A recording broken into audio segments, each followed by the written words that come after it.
वाली मानी जाती है। इस बार एकादशी तिथि 12 अप्रैल की रात लगभग 9:30 बजे से शुरू होकर 13 अप्रैल की रात करीब 11:45 बजे तक रहेगी। इसलिए व्रत 13 अप्रैल को रखा जाएगा और व्रत का पारण 14 अप्रैल की सुबह लगभग 6 बजे से 8:30 बजे के बीच करना शुभ माना जाता है। इस व्रत को करने के लिए व्यक्ति को एक दिन पहले यानी दशमी से ही संयम रखना चाहिए। रात को हल्का सात्विक भोजन करके जल्दी सोना चाहिए और मन में ये संकल्प लेना चाहिए कि मैं एकादशी का व्रत भगवान विष्णु की कृपा पाने के लिए कर रहा हूँ। एकादशी के दिन सुबह ब्रह्म मुहूर्त में उठकर स्नान करें, साफ कपड़े पहनें और घर के मंदिर में भगवान विष्णु और माता लक्ष्मी की पूजा करें। पूजा में दीपक जलाएं, फूल अर्पित करें, फल रखें और व्रत का संकल्प लें। इसके बाद पूरे दिन अन्न का त्याग करें। फल, दूध या सूखे मेवे ले सकते हैं। चावल, गेहूं, दाल, लहसुन और प्याज का सेवन बिल्कुल नहीं करना चाहिए। दिन भर भगवान का नाम जप करते रहें। खासकर ओम नमो भगवते वासुदेवाय मंत्र का जाप बहुत शुभ माना जाता है। रात में भजन कीर्तन या जागरण करने से व्रत का फल और भी बढ़ जाता है। अब इस व्रत की कथा बहुत ही भावुक और सीख देने वाली है। प्राचीन समय में भोगीपुर नाम का एक सुंदर नगर था, जहाँ एक गंधर्व रहता था जिसका नाम ललित था और उसकी पत्नी का नाम ललिता था। दोनों एक दूसरे से बहुत प्रेम करते थे।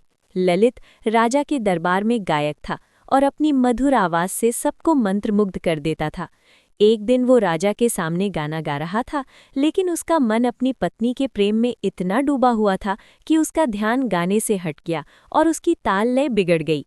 राजा को ये बहुत बुरा लगा और क्रोध में आकर उसने ललित को श्राप दे दिया कि वो राक्षस बन जाए। श्राप मिलते ही ललित एक भयानक राक्षस बन गया और जंगलों में भटकने लगा। उसकी पत्नी ललिता अपने पति की ये दशा देखकर बहुत दुखी हुई, लेकिन उसने हार नहीं मानी। वो अपने पति को बचाने के लिए जंगल जंगल भटकती रही और अंत में एक महान ऋषि के आश्रम में पहुंची। उसने रो रो कर अपनी सारी व्यथा सुनाई और अपने पति को श्राप से मुक्त करने का उपाय पूछा।